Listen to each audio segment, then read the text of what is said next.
Welcome to Casual Monday for the 5th week of the fall 2018 anime season. There are jump links in the description below if you want to move around to specific shows. There is a miscellaneous section this time, though considerably shorter than the last one, containing comments that I didn't think needed their own section. Let's get started.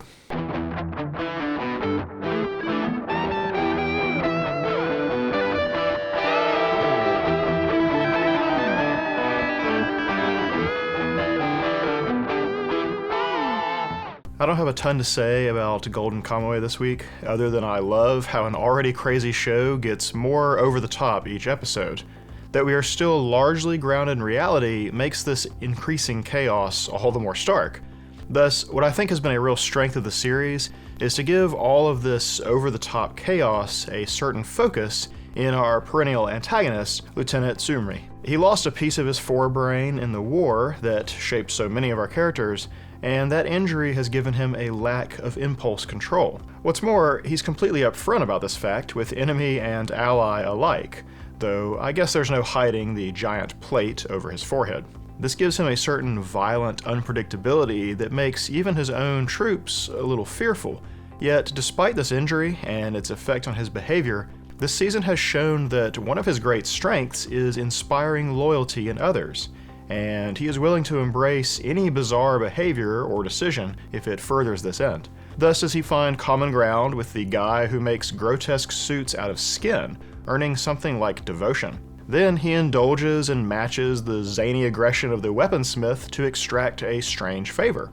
Then he uses that strange commission to cement the obedience of his injured and somewhat crazy subordinate, framing the gift as a tool for his obsessive revenge. The other side, which contains our good guys, is a patchwork of groups and loyalties and disparate motivations, which at some point is likely to be a liability. Meanwhile, Tsurumi continues to draw more and more people into his own singular purpose, a united front against the different prisoners and our main pair.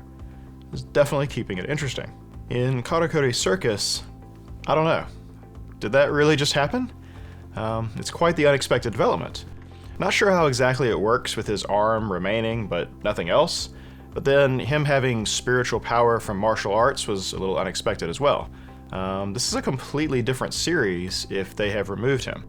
The circumstances of his death are sure to leave both Masaru and Shirogane with major survivor's guilt, as both were directly saved by his actions to put them beyond harm's reach. Having Ashihana truly switch sides at almost the same moment makes it seem like he will be the replacement goldfish, and if so, I expect there will be a fair bit of focus on the difference between their two worldviews. There is also Shirogane's deduction that Narumi was strong in that fight because he was furious. This might be a bit of foreshadowing as well, because she sees him drawing strength from emotions while she herself struggles to express them. Anyway, assuming Narumi really has left us, walk through the lyrics to these end credits again. They have a completely different subtext now. For Sword Art Online, I'm glad we got some progress on the outside story, and that it's more complex than something like Kirito simply having a dying dream. Total aside here, but Asuna and Kirito made quite the fortuitous decision to adopt the little AI girl they found in the forest, didn't they? Now that the external story has been given a launching point like this, we can probably advance both narratives in tandem. Once again, this is them making good use of having plenty of episodes with which to tell the story. It's also nice to see that the whole team can marshal their efforts towards solving the problem, with Kirito the one who is effectively helpless for the meantime. The thing I was most interested in is something I said back in the first of these shows, which is that I hoped Kayabo would come back into the picture. I feel he has been the most interesting of the antagonists, and his motivation for setting all of these events in motion is still something not quite understood. This time, we get to see a memory of him describing a dream he had as a child, something we recognize as being the inspiration for Aincrad. Hopefully this means that some of the original purpose behind Sword Art Online and that experiment is going to come out as we uncover what Wrath is up to with their Soul Translator. Like, I'm pretty sure there is some crossover in purpose here, and the idea that the whole thing is related to some childhood wonder that Kayabo is hoping to recapture is pretty intriguing. The real-world implications of dive tech and what its popularity says about humanity is one of the things that can keep the series from being just about wish fulfillment and escapism, so I'm eager to see them travel further down that road. On That Time I Got Reincarnated as a Slime, a wild antagonist appears. We've mentioned at length the potential issues an overpowered protagonist presents for isekai stories. Until now, Rimuru has had minor conflicts to deal with, but they have all been incidental.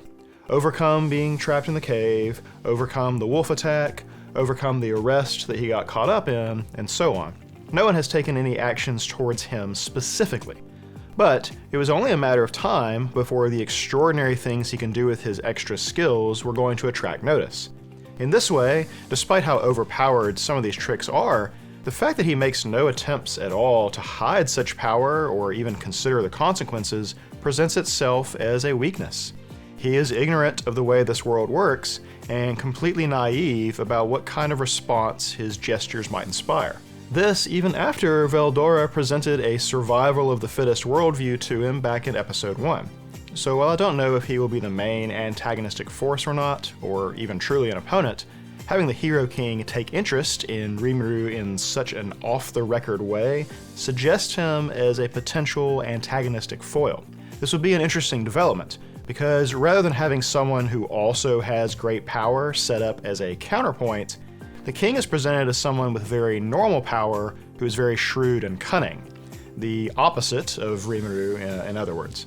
His shrewdness is on full display during and after the trial.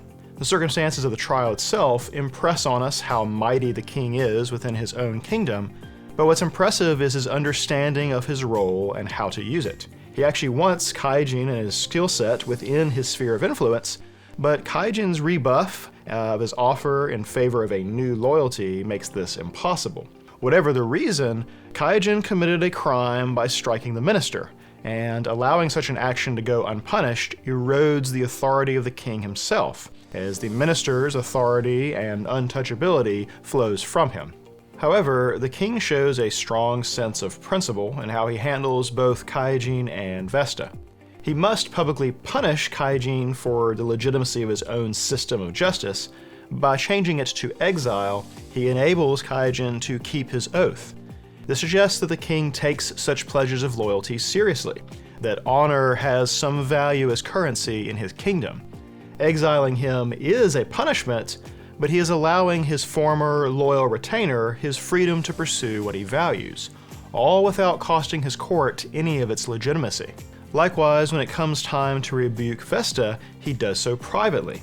That he has long known Vesta lied about what happened in the past and was simply waiting to see if his character would compel him to be honest says that the king values such character, or at least he does not look favorably on being lied to.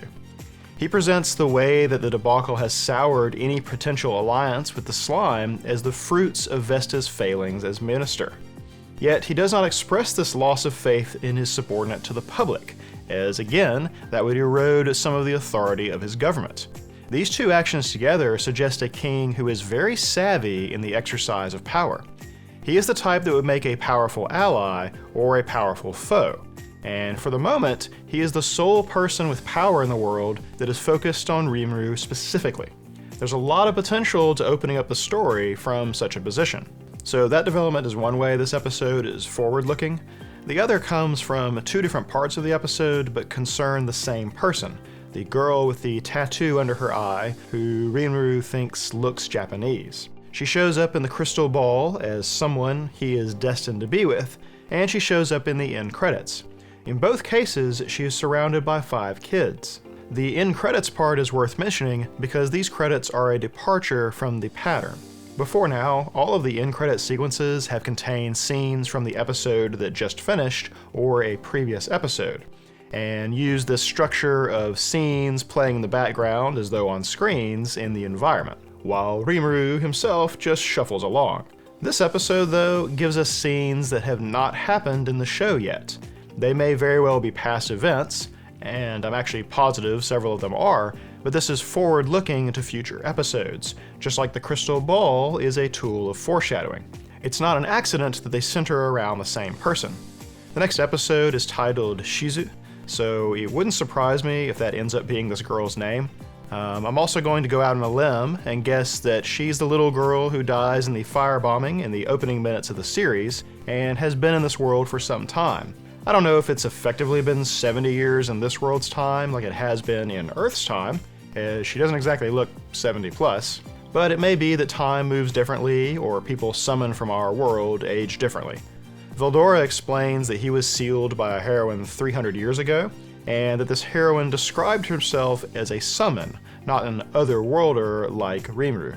Summons are brought deliberately, and are also given a curse that binds them to the will of the summoner. They are meant to serve as powerful weapons. Though it is firebombing all around that little girl at the beginning, the nature of the whirling fire and the hand extending do seem to suggest that this was a summoning ritual rather than just a random death like Rimuru's. Whether she is the same person as this girl in the crystal ball and credits, I guess we'll have to see. It's the same mask in the opening credits and in Veldora's memories, but the hair and the outfit are a little different, and the girl with the tattoo looks back at the other in a way that suggests they may be different people. Maybe she is a replacement for the previous hero? I bring all that up because I'm guessing that the little kids we see with her in those end credits and in the crystal ball will turn out to be the group of Oni that we also see in those credits. There is 5 of them either way, with one boy clearly older than the rest, with the 4 nearer in age to one another split up as 2 boys and 2 girls. The eye colors all seem to match, even though they otherwise look quite different. They are aged up considerably and don't exactly look human anymore, so I could be way off on this, but she looks pretty much the same, so some kind of ageless shenanigans may be afoot due to her status as summon, or hero, or some other magical property of this world. Considering the foreshadowing of the girl and some future connection to Rimuru, especially since those kids are in the crystal ball's vision as well, I get the sense that these characters' story will be fairly central to the series as a whole, and meeting them may signal that we have moved out of Act 1 and into the meat of the season. So one thing really stressed in this week's Bunny Girl Senpai episode is the power of being able to embrace rejection or being a social outsider, of not fearing which way the wind of consensus blows. I think I've said this before, but it is relevant now, so I'll repeat. But really earnest people who are genuine and honest about the things they care for or believe or like, earnest people are really easy to mock. They're really easy to laugh at, but they are also really easy to admire. Those seem like the complete opposite reactions, but just as love and hate can easily convert from one to another, mockery and admiration can lie side by side because both of them are strong reactions to the same thing. Someone who is super into weird fashion, or dances flamboyantly, or has a really niche hobby they are passionate about, these kinds of people stick out, and their enthusiasm might make you amused. It might make you reflexively reach for a witty comment. But even if you aren't into whatever it is they are, it's easy to admire their conviction, their honesty about what they value. They behave outside what you consider the norm, but they freaking own it. And it's not unusual to feel a little bit envious of that kind of conviction. In our series already, back in episode 3, there is a scene where Kunimi and Futaba are discussing Sakata's shouted confession. They ask if he is made of iron, saying that they could never do something like that. That kind of unabashed earnestness definitely elicited some laughter and some smirks at first, and Sakata definitely felt exposed out there. The potential for being a laughingstock was huge, and yet the very audacity of the act is what has changed public opinion toward him. The crowd turned from laughing to admiring. A certain disregard for what others think of you, strangely enough, can lead to them thinking better of you. Thus, during the confrontation on the train platform, Mawasawa makes a critical error. He never stood a chance against Sakata in public because he cares about public perception and Sakata does not. Mawasawa can hardly expect that someone smaller and less athletic than him would risk embarrassment by fighting back. I mean, he certainly hates to look uncool. It's the whole reason he started rumors about Tomoe in the first place, devaluing her status to deal with the cognitive dissonance of her not wanting him. It's sour grapes in the form of slut-shaming. Gladly picking a fight with Sakata and throwing the first punch is in the same vein. He wants Sakata to look weak, because if he devalues both of them, then there is no sting to his own ego. But Sakata upends both halves of Maesawa's attack on them. By winning the fight and publicly embarrassing him, Sakata stops the attempt to make him look weak. By loudly proclaiming his own virginity, Sakata then upends the other half. No one can fathom someone lying about being a virgin, especially in front of everyone, and how embarrassing such an admission should be gives it such a weight of legitimacy that it has power. The honesty of it eradicates the falsehood of the rumors that it was started, and being caught so off guard and looking so uncool undermines him further. In a high school environment, where reading and fitting into one's place in the atmosphere matters so much to those caught in it, someone who can defy it without fearing the consequences wields real power. Sakata even brandishes this fear of ridicule against Kamisato, the girlfriend of Kunimi who wants Sakata to stop associating with her man. He asks her if she's on her period or constipated when she's picking a fight with him, and accusing her of embarrassing bodily functions makes her retract. He's committing the bigger social faux pas by asking such personal things, but because he doesn't care about that at all, it's a game of embarrassment chicken that she loses. This lack of fear in Sakata means that he is free to be completely honest. One of the big reasons why Mai trusts him, I think, is this honesty. It gives everything he says when he's being serious a certain extra gravitas. You know he isn't fake or doing things for anyone's approval, but rather because it's what he really wants to do or really believes. Tomoe is skeptical that someone famous like Mai would date Sakata, but it's exactly because Sakata doesn't care about that fame that he would be an attractive option to her. Like I supposed last time, Mai isn't really going to be upset at him for the misunderstanding with Tomoe, and she understands him well enough to know that this is all in character. But of course, she will certainly enjoy giving him grief. She even lampshades the fact that they both know this by saying punishing him would be a reward, so she'll punish him by not punishing him. They only really have 2 short conversations in this whole episode, but they are so at ease with one another, such a constant game of give and take, and it pleases them both. Tomoe isn't a threat to this, and Mai knows it. The other thing that's a pattern in this episode is characters displaying empathy. Sakata, of course, is empathetic to Tomoe and her situation, and is the whole reason he is agreeable to her admittedly unreasonable demands. He could see shades of his sister's crisis in what Tomoe was going through and the embarrassment at the idea of being alone. When this escalated into bullying this time, Sakata has a chance to act differently than he did during the crisis with his sister.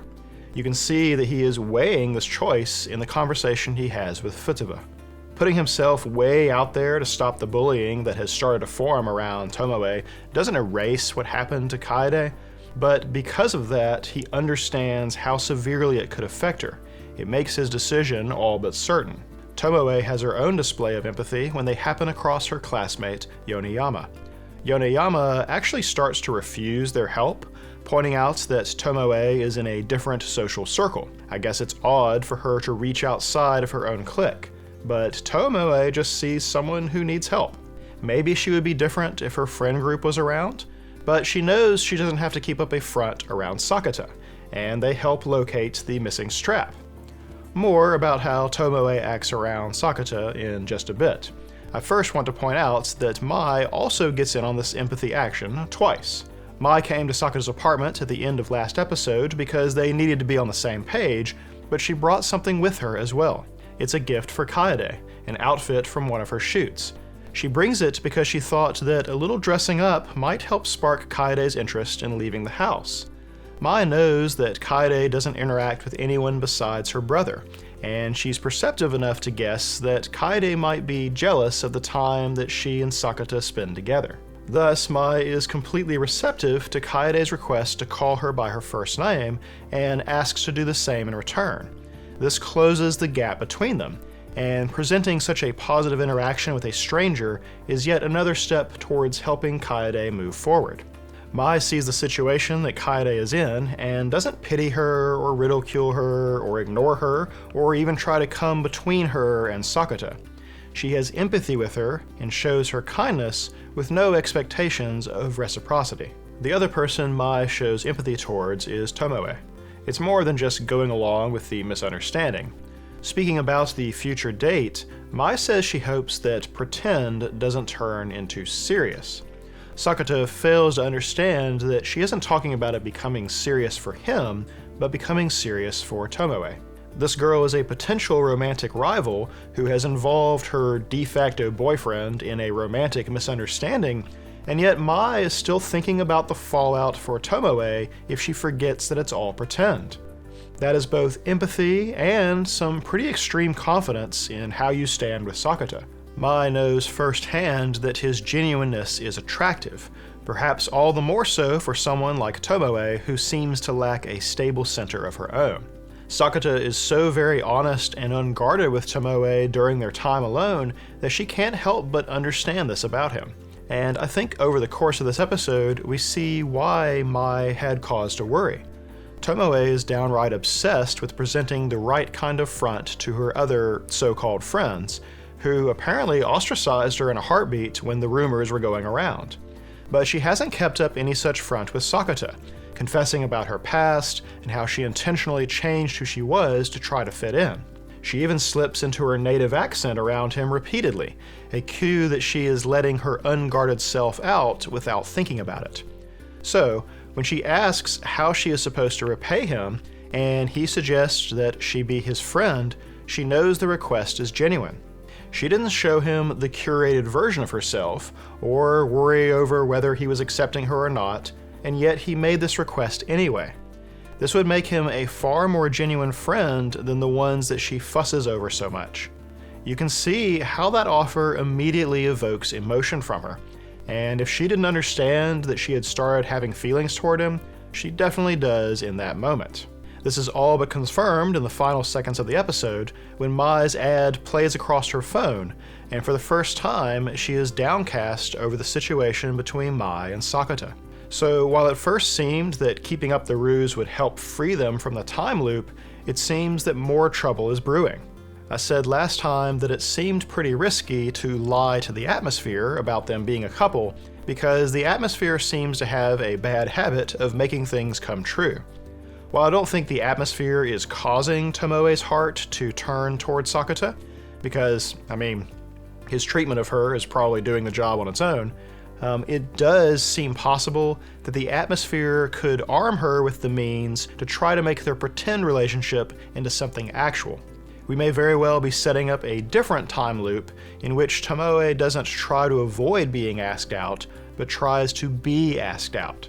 Anyway, the only other thing to mention is the way Kunimi and Futaba are getting tiny drips of characterization throughout our episodes so far, and to a lesser extent, his girlfriend. Kunimi is portrayed as a decent sort in how he talks about Maezawa, especially that his impression is that he doesn't want to be a guy like that. Sakata is not one of the clueless main characters that dominate multiple girl high school animes, so it looks like his friend Kunimi is the one picking up the slack, as he neither notices Futaba's feelings nor notices how toxic his girlfriend may be. However, due to Sakata's complaint, Kunimi has promised to talk to his girlfriend about her behavior, while she herself referenced Futaba and pride after the nature of their relationship. It's just been an inch or two at a time, but I feel like the series is setting up a future arc right alongside this one, giving us breadcrumbs leading towards some clash of feelings and potential rejection in the people who are closest to Sakata. Both of our madcap comedies had, I think, especially funny episodes this week.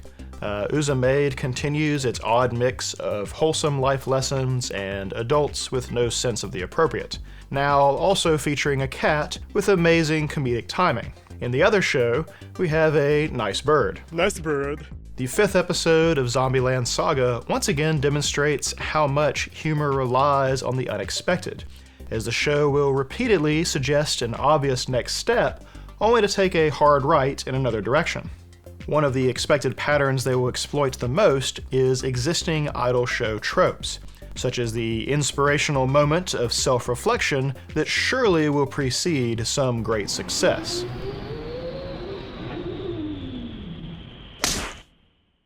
I fully expect them to continue using CG for actual idol routines, but at no other point.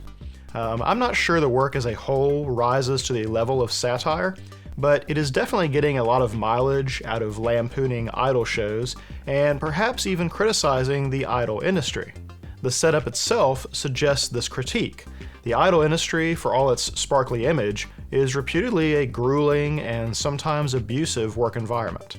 The girls in our show are literally zombies that can be worked around the clock with no food or rest or personal comforts, which sounds like a dream come true for an exploitive idol manager. Despite this unglamorous and brutal work life, they are painted up and prettied before going on stage to present an entirely different image. They have no autonomy in their day-to-day routine and must keep their personal life secret from the public at large. But it's not just the girls' situation that rises to the level of critique. Our Franshushu members are largely out of their depth, but do their best to emulate what an idol group should do based on what they know. Their manager, Kotaro, is probably also out of his depth, but he is behaving the way he thinks an idol manager should, which, sadly enough, seems to include being abusive to the girls for no other reason than it's how you act as a manager. This seems particularly the case during last week's episode, when he tasks the girls with practicing while he claims he is going sightseeing. They, of course, bristle at this injustice and do their own sightseeing, but it turns out he wasn't doing anything of the sort. He was actually out networking and schmoozing with the pharmaceutical company CEO to promote their group. From that conversation, you can tell he actually has put in a lot of work and has high hopes for Franshushu. Yet, rather than tell the girls that he's going to work on his side of things, he lets them believe that he is goofing off while they labor. This is actually not a situation where the idols do all the work and the manager and promoters extract all the reward, but he seems to think that this is the image he should maintain. It happens again in this 5th episode during the Gatalympics. The girls participate and get soaked in mud from head to toe, making their promotional shirts unreadable and therefore pointless. Yet Kotaro gets out there to do the bike ride, and not only does he not promote the group, he manages to stay squeaky clean. There seems no purpose to this action at all, except to reinforce that he is above all of the dirty work that the idols themselves must go through. Combine that with the lie about sightseeing and the exaggerated abuse, and I get the impression Kotaro creates this divide between himself and the girls on purpose. Don't get me wrong, it's a constant well of humor, but considering the other ways this show attacks idol industry tropes, I can't help but think that he is meant as an exaggeration of the unscrupulous idol promoter, and that it's an act he performs on purpose. This episode of Bloom Into You was all about how people, and especially our main two, look differently at the same situation. There is the book buying in the beginning, where Yu thinks Nanami is fishing for a reaction, where instead she was simply clueless. There is the way Nanami looks at Maki and Yu talking versus how Yu sees it. Both of those involve Yu knowing something that Nanami does not. What the study sessions mean to each of them is quite different also, and Yu at first has no idea how out of sorts Nanami is going to be once invited back to her room. Yu is not nervous about her in her room or snooping while she is alone or anything like that. I think this, more than anything, tells you how differently each of them thinks of what exists between them. Even the exchange with Nanami's heartbeat drives this point home.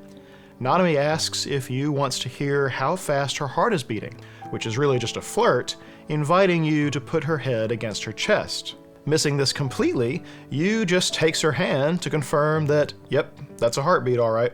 Yet, this still gets Nanami all aflutter, and she warns Yu not to do something so daring in public.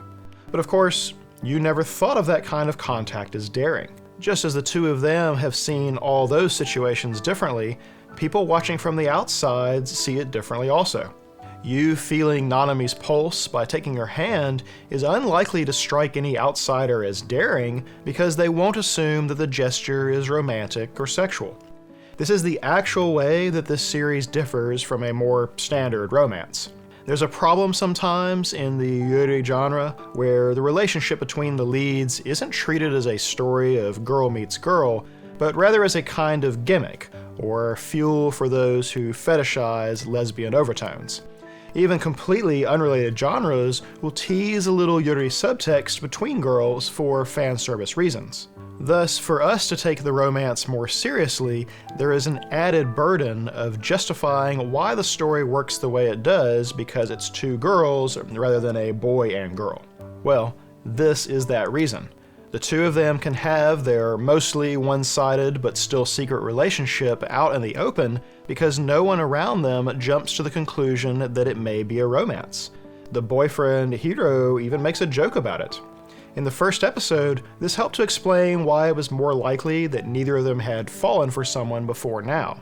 What I suspect this will do going forward, though, is allow Nanami to keep staying close to Yu to see if Yu's own feelings may change over time. If Yu was being courted by a boy, everyone would notice, and that added scrutiny would probably cause Yu to push the suitor away. Don't get me wrong, I think someone is going to notice, without the benefit of catching them in a kiss like Maki did. I won't be surprised if her friend's manuscript that Yu received but hasn't yet read will contain a story that is alarmingly close to her own. Writers tend to be pretty observant, and I can't otherwise think of a reason to have put that scene in the middle of this episode that is themed around how people see the situation. Anyway, that brings me to the final piece of all this, which is that their conversation in Yu's room at least puts them on the same page. Yu doesn't feel the same, but she knows Nanami needs her the most, and she is agreeable to being there for her. It's not really what either of them wants, but they can now see the situation the same way, after a whole episode of seeing each situation differently. That conversation leads to the final thoughts Yu has for this episode, and most likely where the episode takes its name. There's a scene right before dinner where she's observing all of the other couples around her in different states of their relationship. Yu seems to absentmindedly grab 2 plates, and in response to her sister's teasing, she thinks about how she has someone else too, that she's not as alone as she may seem to the others in the scene. This wraps around to her thoughts before falling asleep, where she wishes that her heart would just choose. I think Yu wants to just fall in love without a choice. That's the kind of love and romance story that she's read about and hoped for all of her life. Yet I feel like this prompts a question. Is it only love if you have no choice in the matter?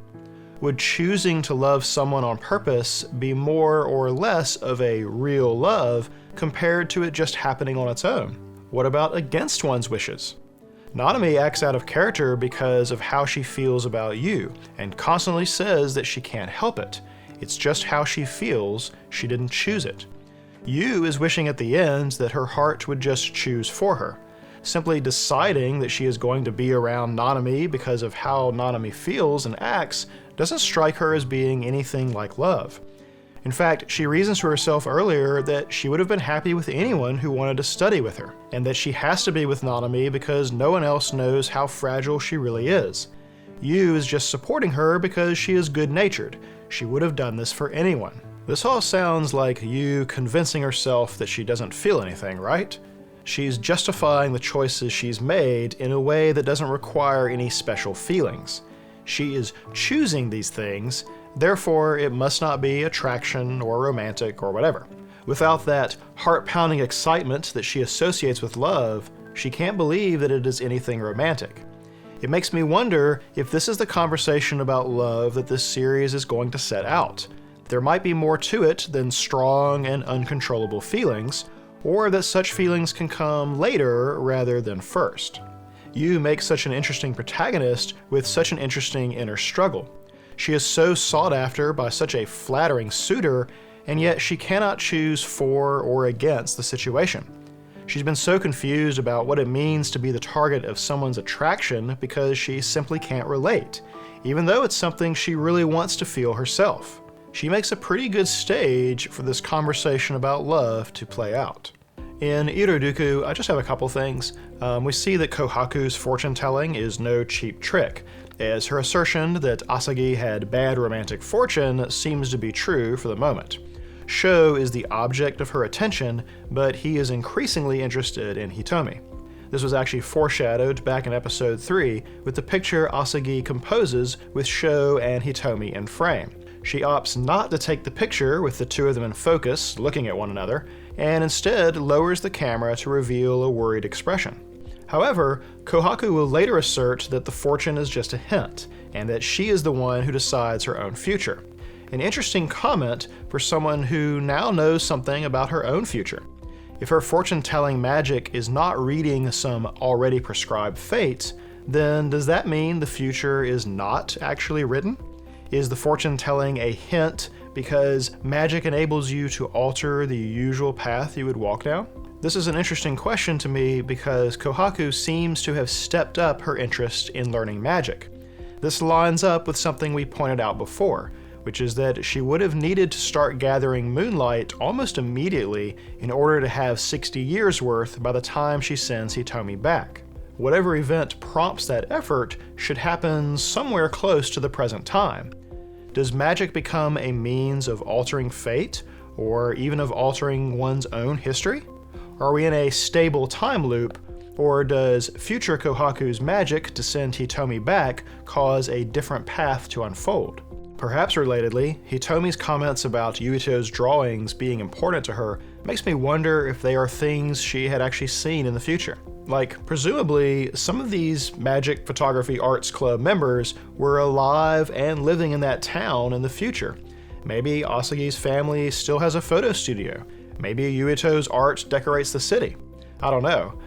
It's kind of interesting that the girls are willing to ask for a glimpse into their future from the fortune-telling, but no one has plied Hitomi for information about the world of 60 years from now. Something else I don't understand, and maybe I just missed it, but Hitomi is still hiding her colorblindness from the others, right? Maybe she's just careless, like the comments she would make about the differences of this time frame, but she asks Asagi to tell her what color the star sand she made is. Later, Asagi will get mad at Sho for making the table brown, and will link it to a comment she makes about him, suggesting that she be more like Hitomi. That implies to me that she thinks he chose a single color for their food spread because Hitomi can't see colors anyway, and that's who he was thinking about. But neither one of them should know that, right? Are we running a second color metaphor alongside Hitomi's? There's nothing wrong with that, but I feel like I missed its setup somewhere along the way, if that is what's happening. I can see him not caring about color in general. After all, he likes monochrome photography, but Asagi shouldn't link that to Hitomi as far as I remember. No, we'll see. The 5th episode of Goblin Slayer was almost all about these side characters. Basically, everyone in the series gets a little screen time, and the main narrative in the episode is between the two almost unknown porcelain adventurers' mishaps with giant rats and roaches. Though it is Goblin Slayer who gives them some advice to help them along the way, they mostly solve their problem through their own efforts, first asking around for advice or assistance or loaned weapons, and then overcoming their enemies with effort and some quick thinking. The point, I think, is that they are successful because of pure determination, not because they were powerful or had hidden skills. This is basically Goblin Slayer's own MO. He doesn't have fancy equipment. He doesn't appear to have any miracles. He is not incredibly hardy or incredibly strong. He is successful, though, because of his overwhelming tenacity. He's so focused on killing goblins and refining his goblin-killing methods that he has transformed into a kind of avatar of goblin slaughter. You see, for humans, practice is basically a superpower. We can become proficient at the most esoteric of tasks through pure repetition and drive. I've seen videos of multiple different people who have learned to shoot a bow and arrow with their feet, accurately, while standing on their hands. How often does that ability come up in day-to-day life? Or, conversely, nothing in our natural histories prepared us to move faster than a mile a minute, and yet hundreds of millions of people drive that fast every day while barely even thinking about it. Practice is the superpower of humanity, and I wonder if that is about to become relevant. Right at the end of our episode, Goblin Slayer gets a summons from a very important person, the Sword Maiden who serves the Supreme God. Combine that with another image of rolling dice, and perhaps this world's gods are about to be drawn into the story, even if indirectly. I'm very curious to see if they exist completely outside of this reality, or are contained within it and subject to its influence. The only other thing I want to mention about this episode is how it showed that there is a lot more camaraderie among adventurers than has been clear to this point. As our two porcelain adventurers try to deal with their misfortune, they weren't mocked or run off, even though they were asking for assistance from adventurers that are way above their pay grade.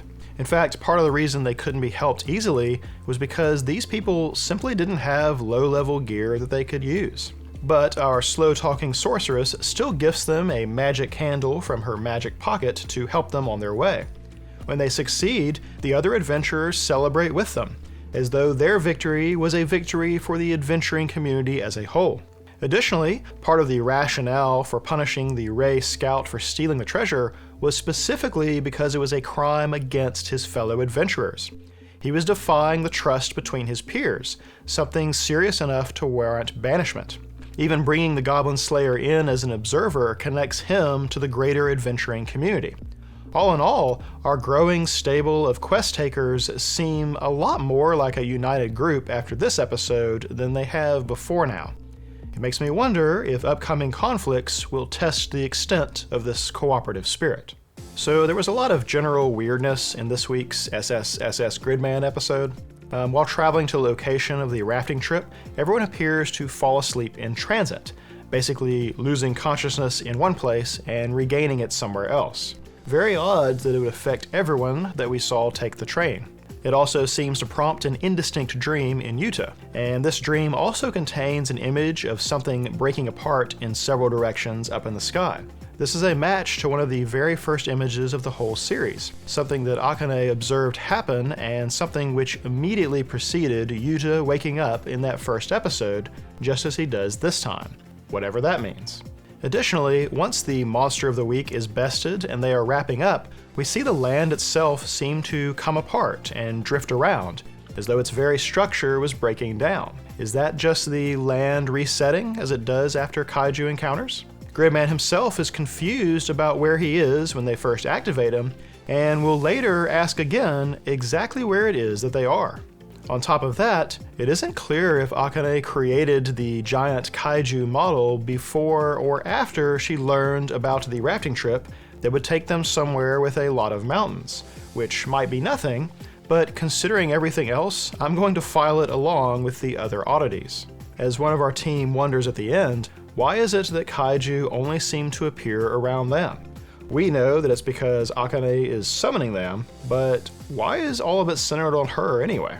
I feel like her Gridman obsession is slowly becoming a Yuta obsession as well. Her little conversation with him might have confirmed her suspicions about his link to Gridman, but I won't be surprised if she has tipped her hand as well.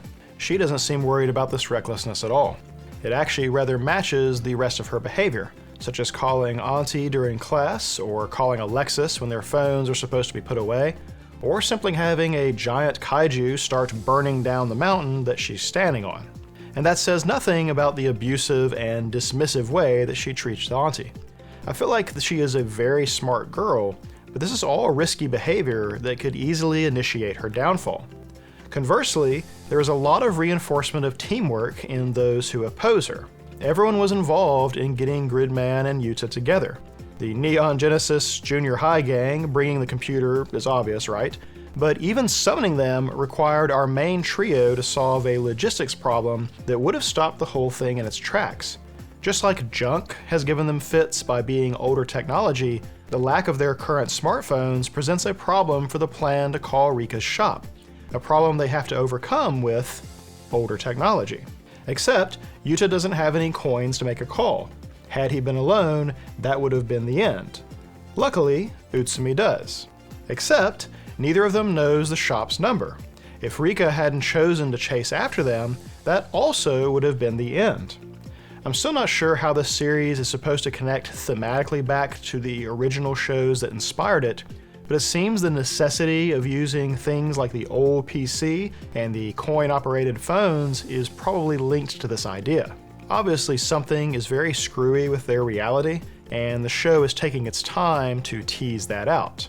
Like, what is the significance of the marble on Yuta's desk that the camera focuses on right at the beginning, which I think is the same marble that he is holding in the opening credits? I don't buy that this whole thing is simply a simulation and nothing in it is real, mostly because that violates some basic storytelling principles. If you suggest to an audience that there are stakes in a story that are real, and then later reveal that they are not, the audience is not going to be happy with you.